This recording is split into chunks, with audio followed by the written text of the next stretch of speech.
Welcome back po sa aking munting channel, Mr. Upol. Nandito na naman po ang inyong lingkod para magbigay ng tips at giya para po sa araw naman ng Biyernes, Friday, October 4, 2024. 2024 Elderly Filipino Week. Rating based handicap system race, 7 karera pa rin tayo. Medyo marami ring lineup, mataba ng konti. Hindi naman bati tayo, no? Shoutout po Albert Villaflor ng Pinyahan, Quezon City.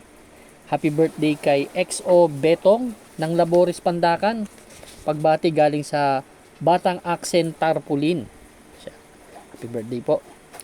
Rodolfo Buenafe kay Lito Durin, Ramon Carpio at Second Munsod ng Tundo, kay Sir Manuel Tandes. Shoutout din kay Boss RB Borja, Francis Jokno, at kay Boss Gilbert Lumuntad. Shoutout sir, kumusta na? At kay Sir Deo and Larry Yuson, ang magkapatid ng Galas, Quezon City, mga karerista ng Galas. Shoutout sa inyo lahat. Race number 1 po, ito po yung start ng ating winner take all event, covers races 1 to 7. Meron tayong 10 kalahok dito but 9 in betting options lang. 6 to 10 split, distansya 1,400 meters. Dito sa race number 1, ang first choice ko yung number 3 na si Avalon Bandit. Galing sa panalo to last September 21 lang. Tinalo nito si Caloocan Zap tsaka sila Maria's Legacy. Nagtala ng 128 in a fraction. 128.8 to be exact. Same rider ang sasakay. 6 to 10 split din ang pinanalunan nito, kaya sa tingin ko pwede pa nila ipanalo to. Second choice ko yung number 4, si Caraga Wonder. Si Caraga Wonder naman segundo kay You Never Know last September 28, nagtala ng 1.30.8. Baka kasi makasolo dito sa laban na to, mapabayaan. Kaya race number 1 ang first choice ko, number 3 Avalon Bandit. Second choice number 4 Caraga Wonder. Good luck po. Race number 2 na po tayo, bayang karista. Ito naman po yung start ng ating Pick 6 event, covers races 2 to 7. Meron tayong 8 kalahok, distansya po 1,200 meters, 11 to 15 split. Medyo maiksi itong karera na to, no? Ang first choice ko po dito yung entry number 4 na si Instant Message. Si Instant Message last September 18, tersero dumating to kaila Iris Advocacy, nagtala na 1.15. From NC Lunar to MP Cañete. May tulin maiksi karera, baka mapabayaan nila to. Makakuha ng harap na maayos-ayos. Second choice ko yung number 1, si Rule the World. Ito naman bagong baba. Last September 20 lang tumakbo to kaila Aliana, kaila Bad Boy MJ. Nagtala ng 115.4 from RC Tabor to MA Alvarez, Black Superman. Yan po ang aking second choice. Third choice ko yung number 7 na palaging bitin na si Animo Lasal. Si Animo Lasal last September 21, segundo to kay Tenacity dun sa nanalong long shot nun. Nagtala ng 128.8. Same rider ang sasakay. May 1.15 media rin naman yan sa 1,200 meters.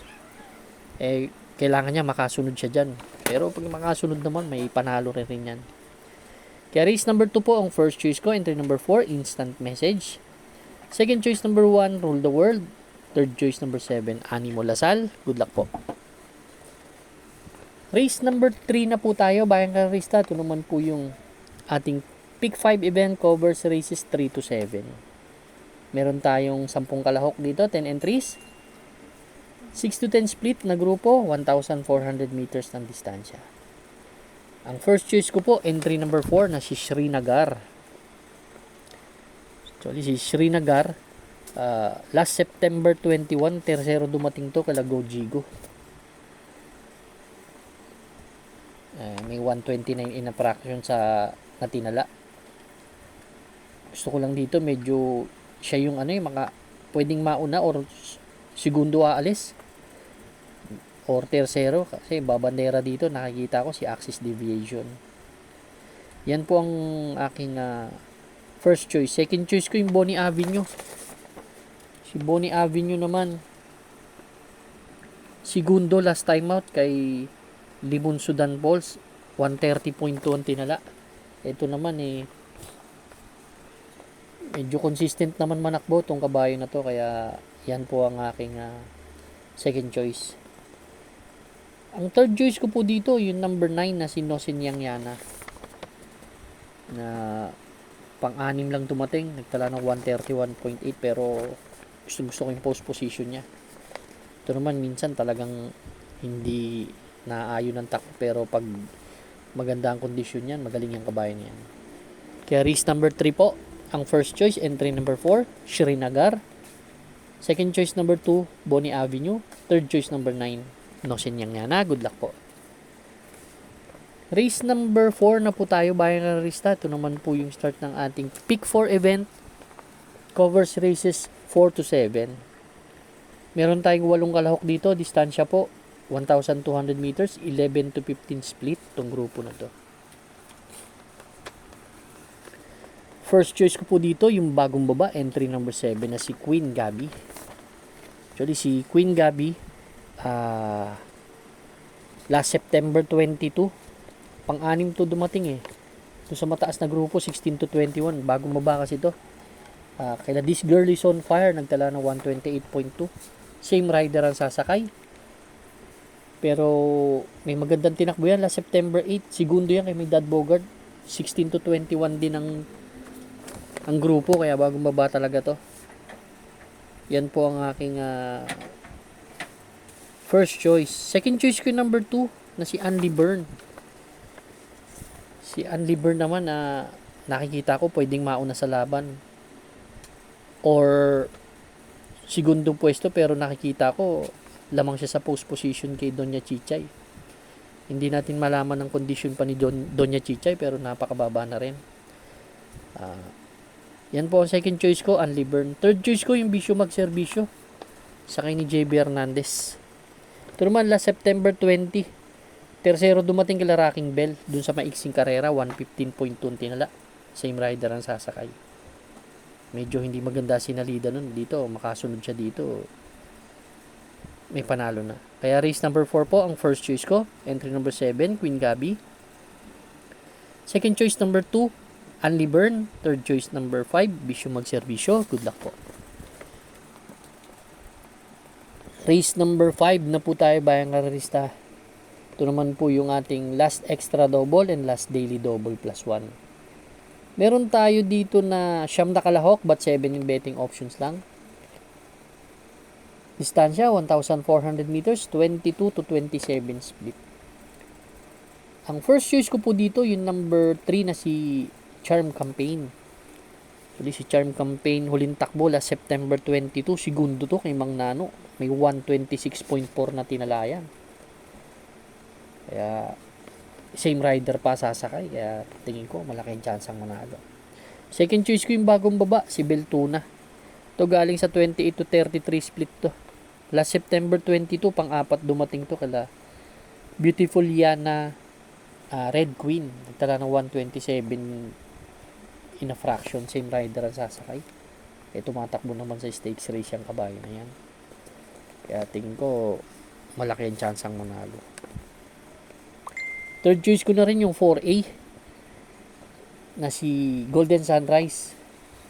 Si Golden Sunrise naman last September 22, tercero dumating to kala Veterano. From Tupe, Garganta, ngayon ang sasakay JQ Cabarrios. Nagtalaya ng 127.2 sa laban na yun. Dito halos hindi nagkakalay yung mga prueba nila, kaya tingin ko itong tatlong to malaking chance ang manalo. Kaya race number 5 ang first choice number 3, Charm Campaign. Second choice number 7, Beltuna. Third choice number 4A, Golden Sunrise. Good luck po. Race number 6 na po tayo, bayang karista, the penultimate race.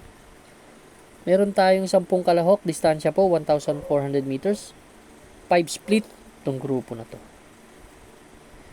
Ang first choice ko po yung number 9 na si Gianchi. Last September 22, pang-apat dumating to, dun kila Modern Stroke, nagtala ng 129.4, same rider ang sasakay. Isang magandang salida lang, malaki ang chance ang manalo. Second choice ko na rin yung number 4 na si Best Shot. Si Best Shot dun din tumakbo sa grupo na yon. Halos wala na bababaan to, 5 split na lang to 129.4 din ang tinala doon kay Modern Stroke. Actually, couple entry niya yun, si Modern Stroke. Kaya yan ang second choice ko. Third choice ko si Quincy na may 1.30 media sa 1,400 meters. Ito naman pwede na maisunod to, itong kabayo na to. Pwedeng pa rin matihin na nasa harap. Nakakasunod Kaya race number 6 po ang first choice, entry number 9.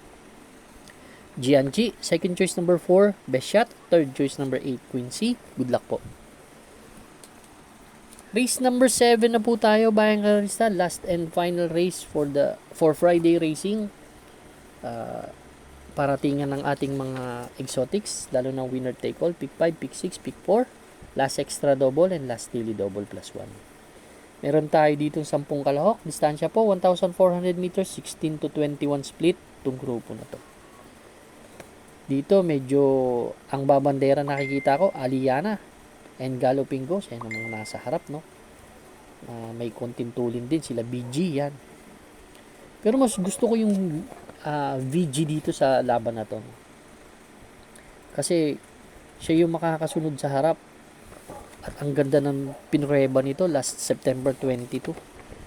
Segundo to kay Moon Island, nagtala ng 127.2. Pero last August 28 nanalo yan tinalo niyan si Galloping Ghost, yung solo airy doon, nagtala ng 1.27. Para sa akin medyo gusto ko to, kaya dito sa last race number 7, so suluhin ko po entry number 4 VG. Good luck po bayang karista. Maraming salamat po. Good luck and stay safe.